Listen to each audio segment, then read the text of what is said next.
વડોદરાના વાઘોડિયામાં ભાજપના ધારાસભ્ય ધર્મેન્દ્રસિંહ વાઘેલાના ટ્રસ્ટ દ્વારા સમૂહ લગ્નનું આયોજન કરવામાં આવ્યું હતું, જેમાં એક દુષ્કર્મના આરોપીનું સ્વાગત કરવામાં આવ્યું। વિડીયોમાં તમે જે જોઈ રહ્યા છો તે આરોપીનું નામ છે અશોક ગોહિલ।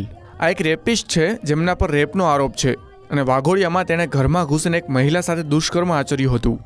આટલો ગંભીર ગુનો નોંધાયો હોવા છતાં સ્ટેજ પર બોલાવી ફૂલહાર પહેરાવીને સન્માન કરવામાં આવ્યું હતું। આ અશોક ગોહિલે સિંગર પર પૈસાનો વરસાદ પણ કર્યો હતો। આ વિડીયો સામે આવતા વિરોધ પક્ષ પણ મેદાને આવી ગયો છે, ત્યારે કોંગ્રેસના પ્રવક્તા હેમાંગ રાવલે પણ આ ઘટના બાદ ભાજપ સરકારને આડહાથ લીધી હતી।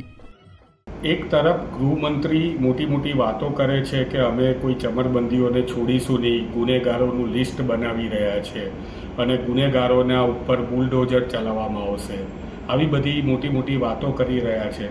બીજી તરફ આકાશ ગોહિલ નામનો એક આરોપી કે જે દુષ્કર્મનો આરોપી છે, બલાત્કારનો આરોપી છે, પરણીતાને ફોન કરીને પૂછ્યું હતું એણે કે તું ઘેર એકલી છે, અને પછી એના ઘેર જઈને દુષ્કર્મ આચર્યું હતું ને એના ઉપર કેસ થયો હતો। પરણીતા કેસ કરવા માટે થઈને 8 કલાક પોલીસ સ્ટેશનમાં બેઠી હતી, છતાં પણ એ બહેનનો કેસ મોડો લેવામાં આવ્યો અને ખૂબ જ દબાણથી લેવામાં આવ્યો।